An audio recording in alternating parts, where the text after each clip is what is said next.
Amin. Silahkan duduk Bapak Ibu.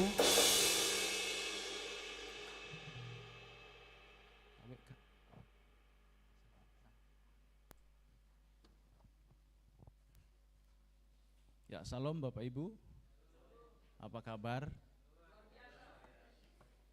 Ya, puji Tuhan. Saya begitu senang dengan kesaksian tadi Pak Rusmin tadi, luar biasa ya. Bagaimana seorang tentara tetapi memiliki hati seperti Tuhan Yesus gitu ya, berbelas kasihan, mau menuntun orang lain untuk bisa mendengar kebenaran firman Tuhan. Dan puji Tuhan, orang yang didoakan lulus gitu ya, bukan suatu kebetulan, tetapi karena apa? Karena Tuhan memang menetapkan untuk dia lulus gitu ya.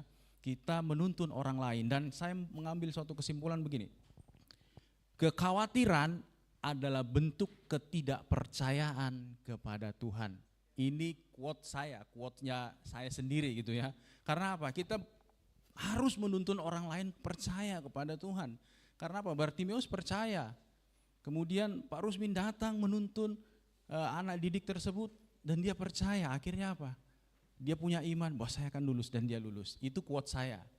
Kekhawatiran bentuk ketidakpercayaan kita kepada Tuhan. Nah, baik, hari ini kita akan mempelajari kebenaran firman Tuhan.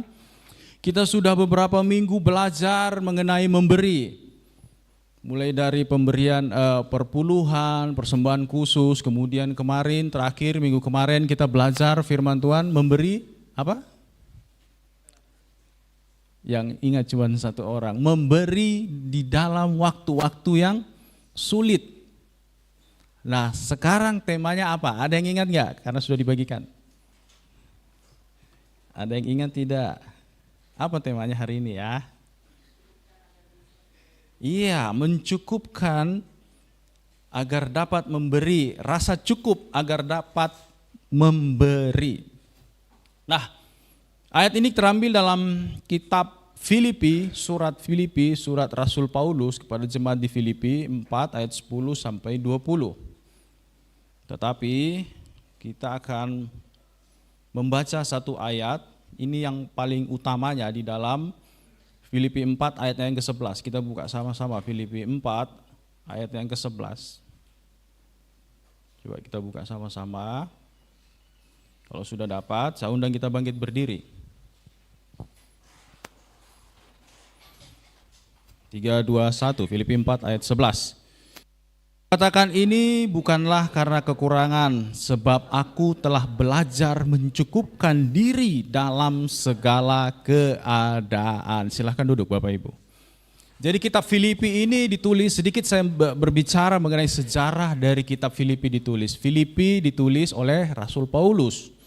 Ketika Rasul Paulus ada dalam penjara, jadi dia mengirimkan surat kepada banyak jemaat Filipi, jemaat di Makedonia dan jemaat-jemaat yang lain. Nah, surat ini berbentuk surat apostolik, jadi surat kerasulan gitu. Jadi dia mengingatkan, dia kirimkan surat ini kepada jemaat di Filipi. Pada waktu itu Filipi merupakan area jajahan dari Romawi pada waktu itu. Jadi jemaat Filipi ini mengalami tekanan sehingga Rasul Paulus mengingatkan kembali mengenai pemberian, dan sekarang kita belajar mengenai rasa cukup. Sekali lagi perhatikan, rasa cukup agar bisa memberi, agar dapat memberi. Nah, kita akan belajar bagaimana sih caranya untuk bisa memiliki rasa cukup supaya kita bisa memberi. Dan yang bagian yang pertama ini, kita perlu mengerti dulu pengertian dari rasa cukup. Apa sih rasa cukup itu? Barangkali mungkin ada yang bisa menjelaskan satu mungkin. Rasa cukup itu apa? Satu aja. Cukup. Rasa cukup gitu ya. Benar, ada benarnya juga. Nah, kita akan lihat dari bahasa aslinya gitu ya, dalam kalimat di ayat Filipi 4 ayat 11 ini dikatakan. Jadi bahasa Yunani dari cukup adalah autarkes. Autarkes itu kecukupan batin. Muncul hanya satu kali, hanya di dalam Filipi 4 ayat 11. Jadi kata cukup ini muncul hanya di dalam Filipi 4 ayat 11. Jadi unik kata autarkes ini. Terus kemudian itu merujuk kepada kecukupan diri yang positif. Datang dari kuasa Kristus yang ada dalam diri kita. Sekali lagi, rasa cukup itu bukan naturnya manusia, bukan. Maaf saja, itu bukan dari manusia. Ternyata setelah saya pelajari dan saya baca, rasa cukup itu ternyata punyanya Allah. Bukan punyanya manusia. Manusia itu enggak pernah ada rasa cukup, no. Enggak pernah ada rasa cukup. Hanya Tuhan yang punya itu. Jadi God produce cukup. Jadi Allah yang menghasilkan itu, bukan kita. Nah, makanya di sana dikatakan autarkes, kecukupan batin. Karena datangnya dari Kristus, bukan dari manusia. Makanya Rasul Paulus berkata tadi, aku telah belajar mencukupkan di dalam segala. Nah, kita akan pelajari selanjutnya. Jadi dua kata di sini. Pertama autos, kemudian yang kedua adalah arkein, kecukupan. Jadi bahasa Yunaninya dua suku kata, autos, arkein. Arkein.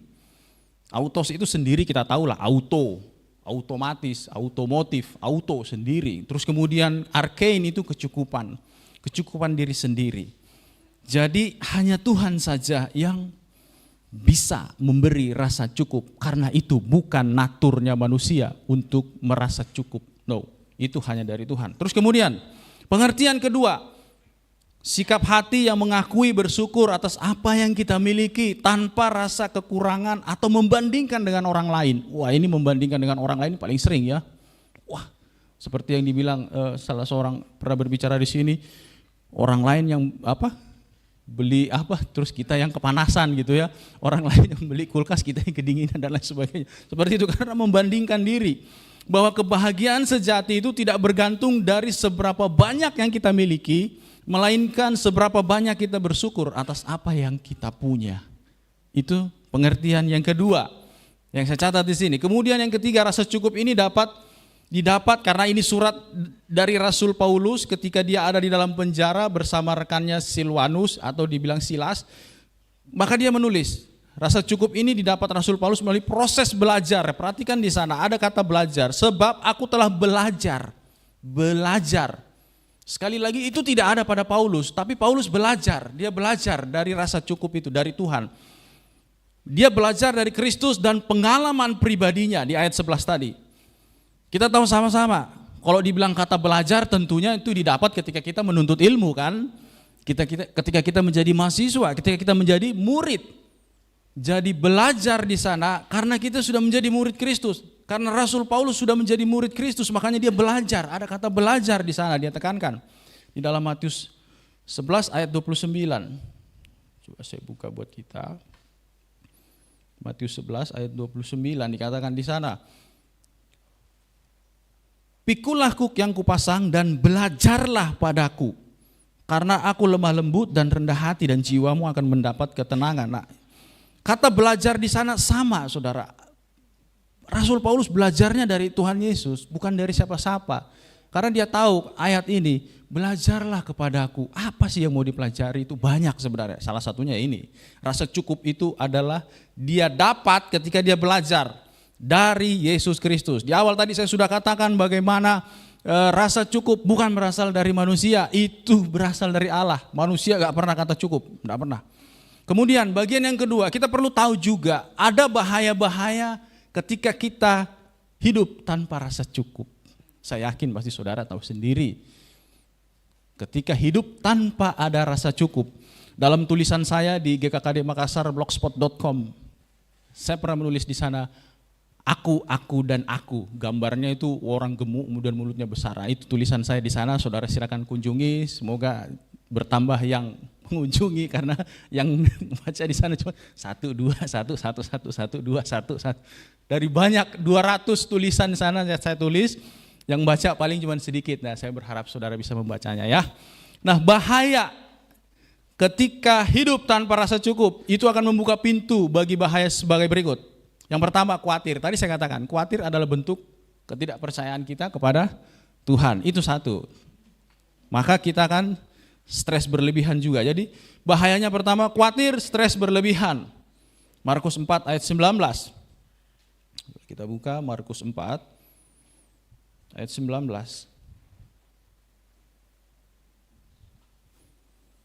Di sana dikatakan, lalu kekhawatiran dunia ini dan tipu daya, kekayaan dan keinginan-keinginan akan hal yang lain, masuklah menghimpit firman itu sehingga tidak berbuah. Ini mengenai perumpamaan penabur. Kita tahu sama-sama ya, perumpamaan penabur.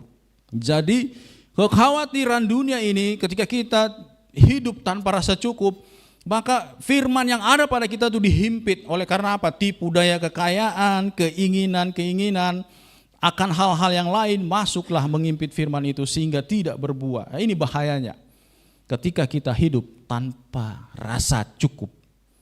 Khawatir, stres berlebihan.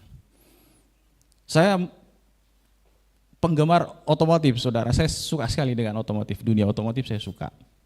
Saya punya angan-angan, punya mimpi, saya harus punya salah satu mobil berpenggerak 4x4. Saya suka kendaraan 4x4. Saya juga suka motor. Saya suka motor besar, saudara. Tetapi apakah itu kebutuhan? Bukan. Kalau saya mengikuti itu, bisa kacau gitu ya, stres dan lain sebagainya dengan kondisi yang ada. Nah, inilah bentuk pengen kaya dan lain sebagainya begitu.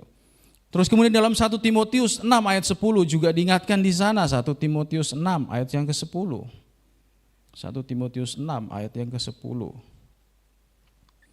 Karena akar segala kejahatan ialah cinta uang, sebab oleh memburu uanglah beberapa orang telah menyimpang dari iman dan menyiksa dirinya dengan berbagai-bagai duka. Seperti begitu, saudara. Uang, uang, dan uang. Tadi kan sudah saya katakan bahwa kecukupan itu bukan dari kita. Manusia itu gak pernah ada rasa cukup. Kalau dia sudah mencapai satu titik level misalnya sekian, dia pengen lagi lebih. Kalau bisa untung lagi 100 kali lipat. Kalau bisa untung lagi terus. Terus gitu. Makanya nggak bakal ada kata cukup di sana. Oleh karena itu obsesi memiliki lebih banyak akan menimbulkan kecemasan tiada henti. Kemudian yang kedua, kalau tadi yang pertama khawatir, stres berlebihan. Karena kejar uang, pengen harta ini dan lain sebagainya. Firman terhimpit, tidak bertumbuh dia. Terus kemudian perbandingan sosial yang merusak. Jadi selalu membandingkan dirinya dengan orang lain. Saudara, kita kalau nonton itu acara televisi, entah itu mungkin di Trans TV dan lain sebagainya, bagaimana di investigasi dan lain sebagainya, selebriti dan lain sebagainya. Saudara lihat itu yang selalu yang dipertontonkan adalah kekayaan, glamor dan lain sebagainya. Itu proses untuk menggiring pola pikir saudara untuk kepada mereka gitu, bahwa sebenarnya hidup yang perfect itu seperti itu, maunya mereka seperti itu gitu. Bahwa dengan banyaknya harta, enak, bisa ke sana kemari, hidup nggak susah, bisa terbang ke sana kemari, liburan dan lain sebagainya. Itu proses untuk menggiring pola pikir kita kepada pola pikir hedonisme. Oleh sebab itu makanya di sini perbandingan sosial yang merusak. Kita selalu membandingkan, si Anu bisa hebat, kenapa kita enggak? Si Anu bisa hebat. Padahal tidak seperti itu. Itu merupakan bahaya. Tanpa rasa cukup kita cenderung membandingkan dengan orang lain, tidak puas dengan pencapaian kita. Medsos memperburuk hal ini, media informasi menggiring opini tentang hidup yang sempurna ketika bergelimang harta dan kecukupan akan segala sesuatunya. Kitab Amsal mengingatkan kita, Amsal 30, 8-9. Amsal 30 ayat 8 sampai 9. Jauhkanlah daripadaku kecurangan dan kebohongan. Jangan berikan kepadaku kemiskinan atau kekayaan. Biarkanlah aku menikmati makanan yang menjadi bagianku. Supaya kalau aku kenyang, aku tidak menyangkalmu dan berkata, siapa Tuhan itu? Atau kalau aku miskin, aku mencuri dan mencemarkan nama Allahku. Ini kecukupan, maksudnya cukup gitu. Tuhan jangan kasih aku kemiskinan. Supaya ketika aku miskin, aku gak mencuri, terus kemudian menghina nama Allahku. Tuhan jangan kasih aku kekayaan, supaya apa? Ketika aku kenyang terus bilang, siapa Allah itu? Saya bisa usaha sendiri kok. Gak perlu Tuhan, toh saya bisa berkelimpahan. Itulah yang dikatakan di dalam kitab Amsal ini, bahwa perbandingan sosial yang merusak gitu. Jadi sekedar di situ dia bilang, berikanlah makananku, dikatakan di sana. Biarkanlah aku menikmati makanan yang menjadi bagianku. Jadi ada makanan atau ada berkat-berkat yang sudah menjadi bagian dalam hidup kita. Tidak perlu mengejar berkat-berkat yang orang dapat. Biarkanlah aku makan menjadi bagianku, dikatakan di sana. Yang kedua tadi sudah ya, perbandingan sosial merusak. Kemudian yang ketiga di sini yang saya catat bahayanya adalah utang dan ketidakstabilan finansial. Kita tahu sama-sama pinjol dan lain sebagainya, barangkali itu juga menjadi salah satu bentuk ketidakpuasan atau tidak merasa tidak cukup sehingga pinjol begitu marak, kemudian berutang dan lain sebagainya untuk mencukupi atau untuk memenuhi segala sesuatu yang diperlukan. Itu bahayanya salah satunya. Yang ketiga, utang dan ketidakstabilan finansial. Dan itu menimbulkan masalah banyak. Ya kita banyaklah, kita pernah berutang, tetapi berutang kan tentu tahu batasannya, atau istilahnya orang kredit. Kredit itu sebenarnya berutang gitu ya, tetapi itu kan ada batasannya, kita tahu ukuran yang harus kita bayar. Kita pinjam sekian, kita tahu bayarnya harus sekian. Tetapi kalau sudah over budget berarti besar pasak dari tiang. Itu gawat saudara, saudara bisa dipenjara gara-gara itu. Nah saya ingat di masa-masa yang lalu seperti begitu gitu. Orang tua juga pernah mengalami hal tersebut, bagaimana dia dikejar-kejar gitu ya dengan orang dan hampir masuk penjara gara-gara hal seperti itu, pinjaman yang melebihi, over budget. Kemudian yang keempat, mengabaikan hal-hal penting. Mengabaikan hal-hal penting yaitu pengejaran materi. Seringkali melupakan nilai-nilai kekeluargaan, persahabatan, kesehatan, pertumbuhan rohani. Gara-gara kejar materi, tidak perhatikan kesehatan, tidak olahraga, hanya mengejar A, B, dan C. Kemudian keluarga diabaikan, keluarga ditinggalkan. Padahal nilai-nilai ini lebih kekal, lebih bertahan ketimbang barang-barang, ketimbang hal-hal yang kita kejar itu. Nah ini 4 hal tadi yang saya catat, saya bisa mencatat 4, walaupun sebenarnya ada banyak, tapi 4 saja yang saya catat mengenai bahayanya ketika kita hidup dengan tidak pernah merasa cukup. Kemudian ada proses-proses yang perlu kita alami, yang perlu kita lakukan agar punya atau memiliki rasa cukup.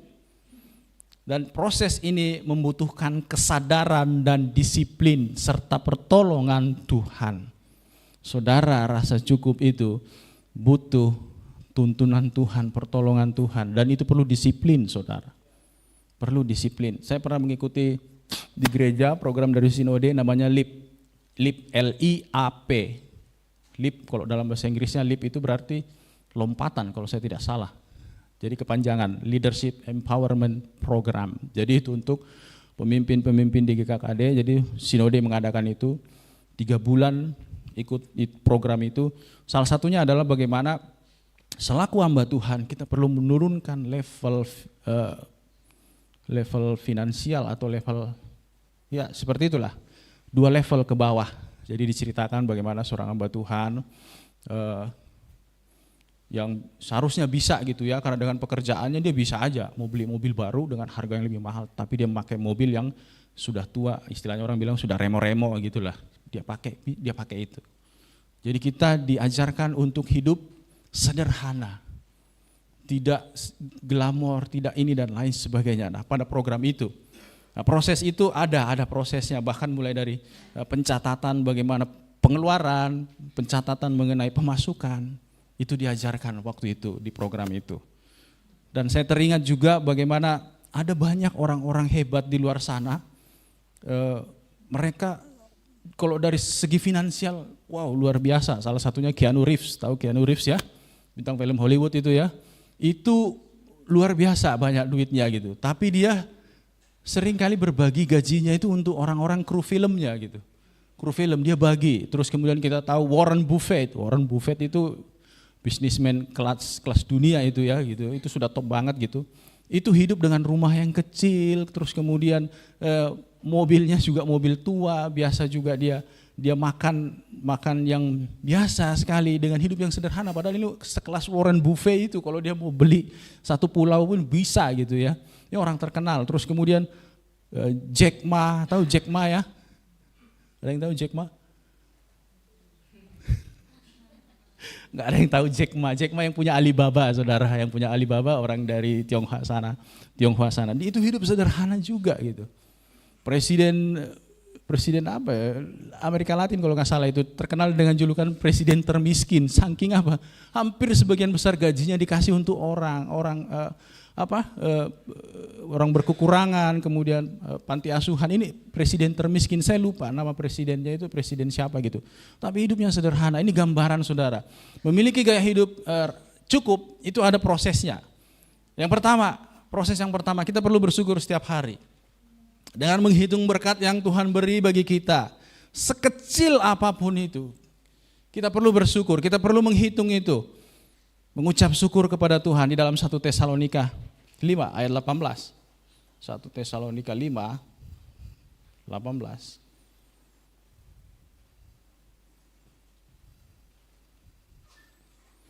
Mengucap syukurlah dalam segala hal, sebab itulah yang dikehendaki Allah dalam Kristus Yesus bagi kamu. Jadi mengucap syukurlah dalam segala hal. Bukan 1 hal, 2 hal, 3 hal, 4 hal, 5 hal, tidak. Tapi dalam segala hal, artinya apa? Dalam segala kondisi saudara. Dalam segala musim di hidupmu. Kemarin kita sudah belajar bagaimana memberi di waktu-waktu sulit sekalipun. Bisa memberi. Ya perlu proses dan prosesnya salah satunya adalah bersyukur. Mengucap syukur dalam segala hal. Sebab itulah yang dikehendaki, itu dikehendaki Tuhan loh mengucap syukur itu. Bukan sekedar-sekedar saja, tetapi itu dikehendaki Tuhan. Saudara perlu mengucap syukur untuk berkat Tuhan sekecil apapun. Bernapas saja saudara bersyukur. Orang di rumah sakit sana itu mau bernapas pakai oksigen itu mahal, satu tube itu oksigen itu mahal banget itu saudara. Kita masih bisa bernapas dengan bebas. Mengucap syukurlah. Kemudian yang kedua, proses yang kedua yang saya catat di sini, kenali kebutuhan versus keinginan. Ya kayak tadi gitu ya. Keinginan saya punya mobil 4x4 saudara. Keinginan saya punya motor besar. Itu keinginan, tapi itu bukan kebutuhan. Kenali hal itu. Bukan itu saja, saya juga pengen punya iPhone 16 Pro Max kalau bisa gitu ya. Kalau bisa gitu. Tetapi itu bukan kebutuhan, itu keinginan. Makanya di sini dibilang perlu kenali kebutuhan versus keinginan. Pelajari untuk membedakan kebutuhan pokok dan keinginan sesaat. Kenapa dikatakan keinginan sesaat? Kita perlu tahu. Umur manusia cuma berapa tahun? 70 tahun, Mazmur 90 ayat 10, saya hafal betul Mazmur 90 ayat 10 ini. Umur manusia 70 tahun, kalau kuat 80, 90 anugerah. 70 tahun saudara hidup di bumi ini, selebihnya saudara ada di kekekalan, tinggal pilih mau yang sebelah kiri atau mau yang sebelah kanan. Pilihan ada padamu, tentukan sekarang. Itu acara apa itu? Take me out, tentukan pilihanmu. Nah, saudara itu keinginan sesaat. Kita perlu membedakan itu kebutuhan pokok dan keinginan sesaat. Kemudian yang ketiga, batasi paparan pemicu ketidakpuasan. Jadi kita perlu membatasi diri dengan terpapar atau sering melihat yang membuat kita menjadi, ya salah satunya advertising. Di TikTok, di media-media lain itu kan sering muncul tuh, wah hidup yang enak. Terus kemudian banyak duit dan lain sebagainya. Nah, saudara batasi paparan pemicu ketidakpuasan. Kurangi waktu yang dihabiskan untuk melihat advertising medsos, juga lingkungan sekitar menentukan cara pandang kita. Lingkungan sekitar menentukan cara pandang kita. Kalau saudara tinggal di lingkungan yang kaya dan banyak uang, saudara tidak seperti mereka, saudara pasti akan terinspirasi saudara. Batasi paparan dengan pemicu ketidakpuasan itu. Saudara perlu batasi itu. Ya bisa lihat medsos, tapi lihatlah hal-hal yang positif. Jangan lihatnya yang hedonisme, ini orang kaya dan lain sebagainya. Saudara perlu membatasi itu. Kemudian yang keempat, fokus pada pengalaman bukan kepemilikan. Investasikan waktu ini, sumber daya yang ada pada kita itu pada pengalaman yang memperkaya jiwa, seperti tadi Pak Rusmi lakukan. Itu pengalaman memperkaya jiwa. Mengajarkan bahwa ada Yesus, kau harus percaya kepada Dia, tidak usah khawatir. Seperti saya katakan tadi, kekhawatiran itu bentuk ketidakpercayaan kepada Tuhan. Sebenarnya itu gitu. Karena nggak percaya sama Tuhan dia, makanya dia khawatir. Coba kalau dia percaya sama Tuhan, nggak mungkin dia mau nangis-nangis di situ gitu. Karena apa, kan dia pikir, waduh saya anak pertama, anak yang tanggung jawabnya besar, saya harus lulus ini begini. Tapi dia punya rasa khawatir yang berlebihan. Nah, memperkaya jiwa seperti yang dilakukan tadi oleh Pak Rusmin, seperti kemudian beri waktu yang berkualitas dengan keluarga kita bersama, kumpul bersama, berbagi firman Tuhan, menikmati waktu-waktu yang ada. Juga pelayanan kepada sesama, kepada orang lain. Beberapa waktu yang lalu kami pergi ke Toraja, kemudian pelayanan ke asrama Tolikara di sana. Kita duduk sama-sama di situ makan papeda, saudara. Bareng-bareng cerita apa yang dialami, berbagi pengalaman. Ini sepertinya kalian harus seperti ini. Cobalah untuk bisa hubungan dengan Pemda Papua dan lain sebagainya. Berbagi pengalaman. Kita datang ke sana supaya apa? Fokus pada pengalaman, bukan hanya kepemilikan barang-barang, tetapi hal-hal yang bersifat kekal kita perlu. Karena pengalaman pribadi itu meninggalkan kenangan yang abadi. Tadi Pak Rusmin juga bilang, kalau saya sudah tidak ada anak cucu saya mungkin bisa nah itu bentuknya seperti begitu. Kemudian dikatakan di sana, kalau barang itu cenderung memudar nilainya. Kita tahu sama-sama lah itu. Nilai barang itu cenderung memudar. Saudara beli mobil harga 1M, 1 tahun kemudian itu sudah turun jadi 700. 1 tahun kemudian akan turun lagi, cepat turun. Tetapi kalau hal-hal yang bersifat kekal, pengalaman pribadi, itu abadi. Orang lain mengenangnya itu akan ada tetap terus. Kemudian yang kelima, proses untuk memiliki gaya hidup rasa cukup, berbagi dengan sesama. Kita sudah melakukan juga, gereja ini sudah pernah berbagi tahun kemarin. Kita kumpulkan makanan, kemudian kita bungkus, kemudian kita bagikan kepada orang-orang di jalanan sana. Itu merupakan bentuk berbagi, saudara. Inilah yang menjadi inti dari tema kita ini. Bahwa rasa cukup membuat kita bisa berbagi, saudara, kepada orang lain. Bahkan di masa sulit pun kita bisa berbagi, seperti minggu kemarin. Jadi perlu sekali. Karena memberi adalah cara ampuh untuk menyadari kelimpahan yang Tuhan beri. Memberi adalah cara yang paling ampuh untuk menyadari kelimpahan yang Tuhan beri dalam hidup kita. Sebab adalah lebih berbahagia memberi daripada menerima. Kisah Para Rasul 20 ayat 35, coba kita buka. Kisah Para Rasul 20.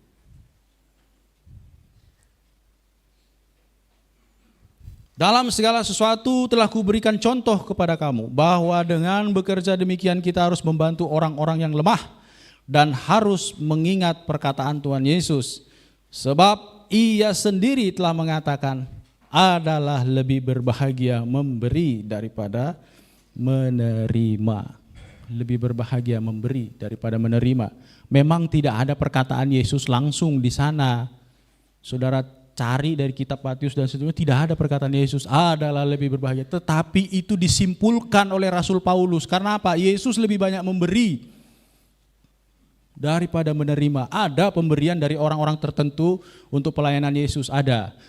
Tidak ada catatannya di sana. Kalimat ini tidak ada di dalam Matius, Markus, itu tidak ada. Tetapi disimpulkan oleh Rasul Paulus bahwa semua pelayanan yang Yesus lakukan itu adalah memberi. Memberi kesembuhan, membangkitkan orang, memberi makan, memberi dan memberi. Makanya ya Rasul Paulus menyimpulkan adalah lebih baik memberi daripada menerima.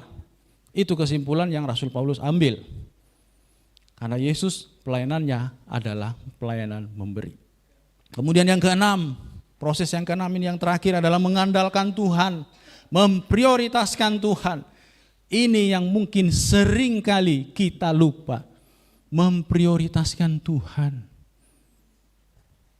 Matius 6 ayat 33, apa bunyinya? Ada yang ingat?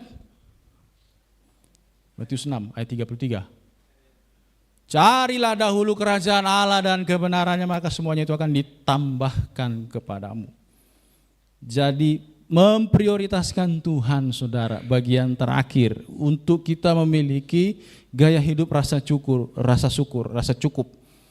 Kita perlu memprioritaskan Tuhan. Dia akan menuntun kita kepada rasa cukup yang sejati. Kita tahu-tahu dia memiliki nama Jehovah Jireh. Allah yang menyediakan. Allahku akan mencukupkan segala keperluanmu menurut kekayaan dan kemuliaannya. Saudara ingat itu saja, itu sudah menolong kita. Bahwa kita sudah mulai masuk ke dalam proses-proses di mana kita memiliki rasa cukup. Penting sekali saudara.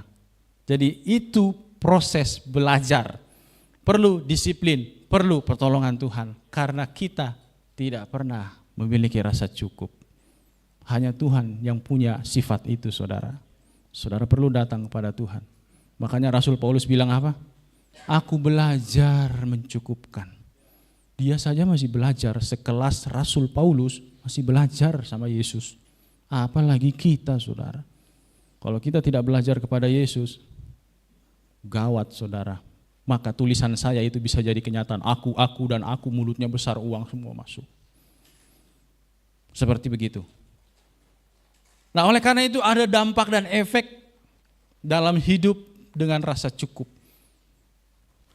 Ayat penuntunnya di Mazmur 23 ayat 1. Mazmur 23 ayat 1. Ayat ini sudah pernah kita bacakan. Tuhan gembalaku yang baik. Mazmur Daud, Tuhan adalah gembalaku, takkan kekurangan aku. Takkan kekurangan aku. Ada lagunya juga, Tuhan adalah gembalaku, takkan kekurangan aku dia, dan seterusnya. Nah itu menunjukkan bahwa apa? Gak bakal kekurangan saudara kalau kita percaya sama Yesus. Karena apa? Kita belajar dari Dia. Nah dampak efek yang pertama adalah ketika kita memiliki rasa cukup, kedamaian batin, kebahagiaan sejati, bebas dari kecemasan atau khawatir akan kekurangan dan tidak bergantung pada keadaan tadi. Lewat musim-musim dalam hidup kita, maka kita tetap bisa memberi saudara. Kita masih bisa bersyukur, menghitung berkat Tuhan, kecil sekalipun kita bisa menghitungnya. Kemudian yang kedua adalah dampak dari efek hidup dengan rasa cukup. Kebebasan finansial, kalau tadi itu terikat ya, memiliki masalah finansial, pinjol dan lain sebagainya. Tetapi ketika kita memiliki rasa cukup, maka kita akan mengalami kebebasan finansial. Pengelolaan keuangan yang baik berdasarkan kebutuhan, bukan keinginan. Agar terhindar dari jerat utang dan ketidakstabilan finansial. Penting sekali. Kemudian yang ketiga adalah fokus pada hal-hal yang kekal. Tadi saya sudah katakan, membangun hubungan dengan Tuhan, membangun dengan sesama, pelayanan dan bertumbuh secara rohani. Itu penting sekali buat kita. Agar apa? Agar ketika kita memiliki efek dampak rasa cukup, maka itu akan terjadi gitu. Kita akan fokus pada hal-hal yang kekal. Kita ingat bahwa umur kita 70 tahun, makanya kita lakukan hal-hal yang kekal, saudara. Kemudian yang keempat, maka terjadilah kesehatan mental fisik lebih baik.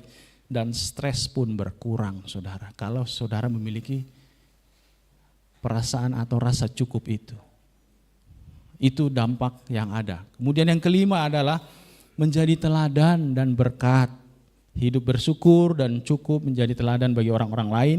Memampukan kita menjadi saluran berkat. Seperti tadi saya katakan, orang-orang hebat itu tadi gitu loh. Dengan semua kekayaannya, Mark Zuckerberg. Tahu Mark Zuckerberg? Tahu ya?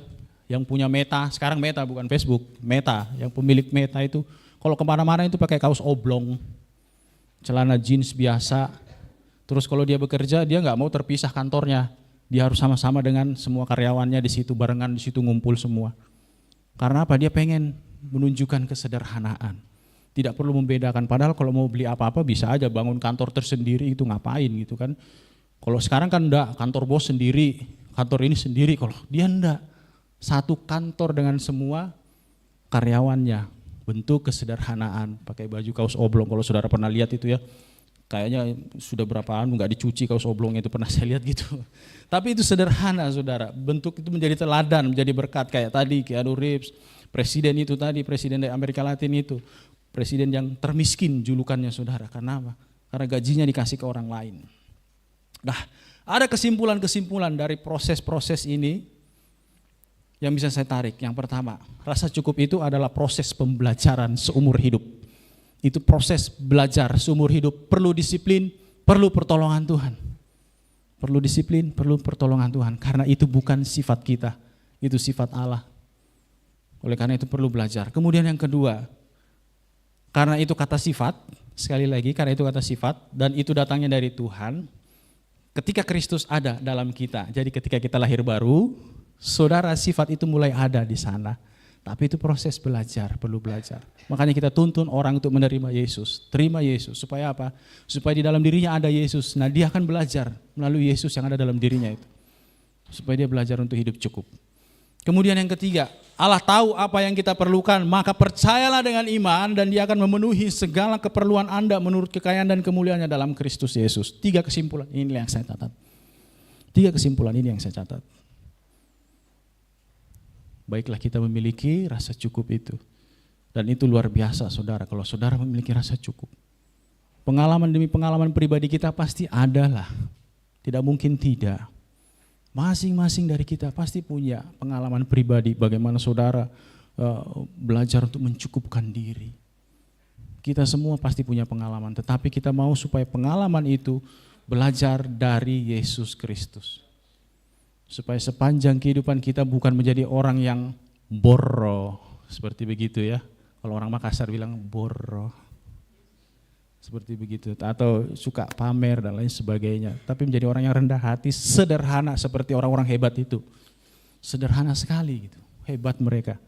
Punya apa-apa tapi hidupnya biasa, makan di pinggir jalan. Bahkan ada yang makan di pinggir jalan, ada yang kejar-kejar diskon, saya lupa namanya siapa gitu. Dia kejar-kejar diskon saudara, padahal itu duitnya banyak gitu loh. Bisa-bisanya orang yang banyak duitnya masih kejar diskon gitu kan. Kalau dipikir kan, buat apa kejar diskon? Oh, duit ada sama saya, tinggal beli saja apa yang mau dibeli. Tapi tidak gitu. Saya lupa namanya itu. Siapa namanya itu? Dari yang saya baca itu tuh. Wih, ini unik juga orang ini gitu. Banyak duitnya tapi masih kejar diskon juga gitu. Mobilnya Volvo tua yang sudah legrek gitu ya, sudah mau hancur begitu. Itu merupakan bentuk bagaimana hidup sederhana gitu. Dia jadi berkat, dia jadi contoh. Bukan mau pamer, mau terbang kemana pun bisa gitu. Karena punya jet pribadi, tapi dia tidak beli jet pribadi. Bayangkan saudara, punya duit banyak gak beli jet pribadi. Ini enggak, orang Indonesia enggak gitu, orang negeri Konoha gitu ya bilangnya. Orang Konoha, biarpun kekayaannya cuma sekian, tapi aduh, minta ampun, sudah membeli jet ini dan lain sebagainya. Ini orang sudah kayanya top dunia gitu ya. Enggak beli jet pribadi, pakai mobil busuk lagi gitu. Pasti ada sesuatu dalam diri mereka yang mereka pelajari seumur hidup mereka gitu. Nah, demikian pelajaran firman Tuhan yang saya bisa bagikan saat ini.